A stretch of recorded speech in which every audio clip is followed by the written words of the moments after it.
On Network Africa, Sierra Leoneans are at the polls today in general elections amidst high expectations for the nation's economy.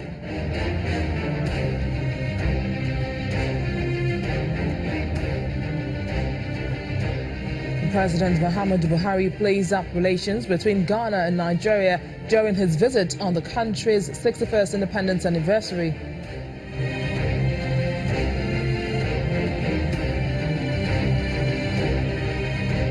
Plus, age is nothing but a number for Selby Mohammed, an 80-year-old gym enthusiast.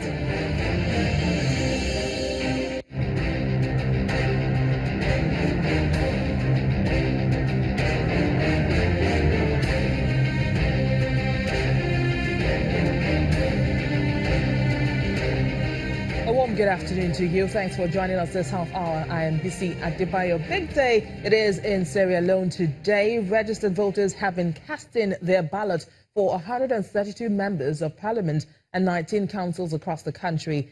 The elections come amidst a lot of expectation the new entries would help turn things around in the small West African country once ravaged by a civil war. This is the fourth elections in the country since the 11-year rebel war. Incumbent President Ernest Koroma is on his way out of office, but hopes his candidate Samura Kamara of the All People's Congress would win.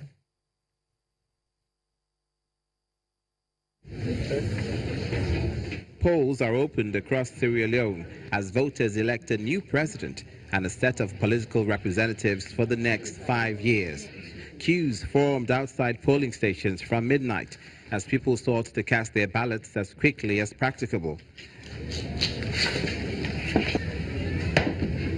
The National Electoral Commission of Sierra Leone says it's conducting the elections in a way that is inclusive, peaceful, and democratic. I came to vote for my candidate because I believe that it will bring a better change and it will bring development and it will help this country to go to another higher level. So because of that reason, I am here to cast my vote for him. Well, the general sort of overview why I chose my candidate is predominantly for a better Sierra Leone, and that's more on a generic level.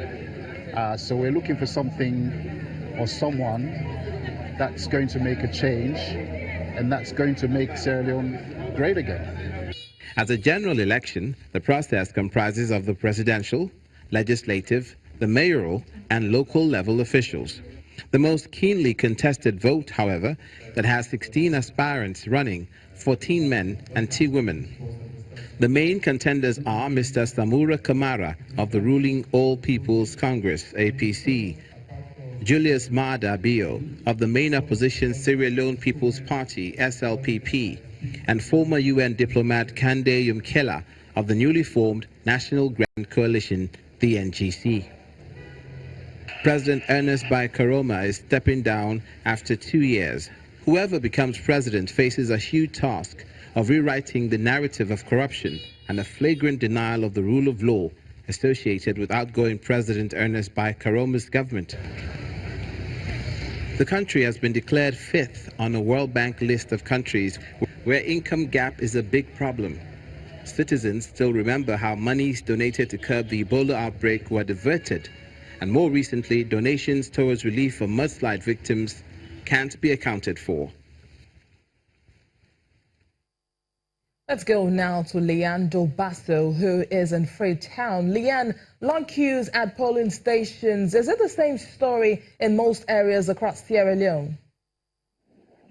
It definitely is the case in most areas of the country. While things went quite smoothly this morning, and those sentiments echoed as well by the EU head of observer mission, Sir Jean Lambert, who had a press conference at around midday saying things have gone quite smoothly so far. But as we know, that what happens is people start getting frustrated towards the afternoon, and the polling stations is to a close at 5 o'clock local time, 6 o'clock Nigerian time.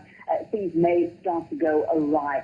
We are looking at the polling stations in Freetown specifically this afternoon, where most people got their voting out of the way quite early on in the day. You've seen people walking around the capital with their proud thumbs showing that they had voted. Many this morning showing their electoral passes or the fact that they've registered to vote showing them around quite freely. So things have been going around quite smoothly so far. No major incidents are reported across the country, apart from a ballot box that was tampered with in Ward 49, which is in the east of the country. But as the EU head of observer mission said earlier today, she commended the local electoral commission for acting very swiftly on that case and drawing that, taking that ballot box out of circulation, giving those numbers of those specific ballots to the local officials so that they are not used in today's election.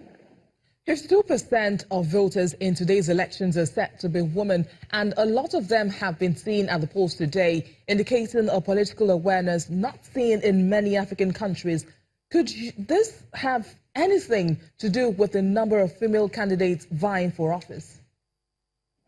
Well, it is quite unprecedented, the number of candidates, 2 women candidates, as you mentioned as well. And women play a very pivotal role in society. We saw them yesterday marching, several women's organizations marching, calling for peaceful elections. They do play a very prominent part in society. And even if you just look around the city, anecdotally, you see a lot more women in the city of Freetown itself compared to men. So I do think that they are playing a more important role, and possibly in the next election or two, we could see more candidates and possibly even a woman at the head of the country.